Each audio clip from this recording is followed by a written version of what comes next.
এরকম সুন্দর ভি নেক বক্স প্রিন্টের সাথে এই লাইন কুর্তি তৈরি করব।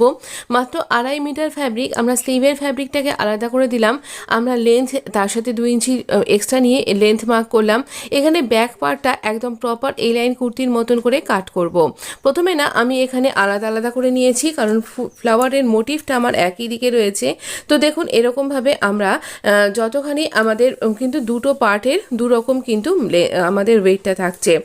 আমি এখানে ফ্রন্ট পার্টে প্লিটের জন্য পরিমাণ মতন ফ্যাব্রিককে ফোল্ড করে নেব, আর তারপর দুটো ফ্যাব্রিক একটার ওপর একটাকে রেখে যেমন এই লাইন কুর্তি আপনি আপনার মাপ অনুযায়ী কাট করেন সেইভাবেই কিন্তু কাট করব।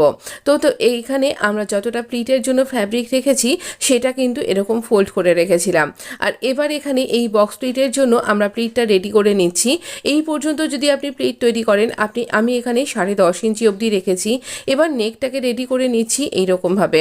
তো এই নেকটার সাথে আমি কিন্তু একই সাথে এই আমাদের ব্যাক নেকটাকেও কাট করে নেব, তাহলে আমাদের কাজ করতে সুবিধা হবে আর আমাদের ক্যানভাসও বেশি নষ্ট হবে না। দুদিকে আমি দুরকম নেক রেখেছি। এই ব্যাক নেকটা আমি রাউন্ড নেক তৈরি করেছি, আর ফ্রন্টে আমি ভি নেক তৈরি করেছি। এই ভি নেকটা ভীষণ সুন্দর দেখতে লাগবে। এই ভি নেকে আমি লেসের কাজ করেছি।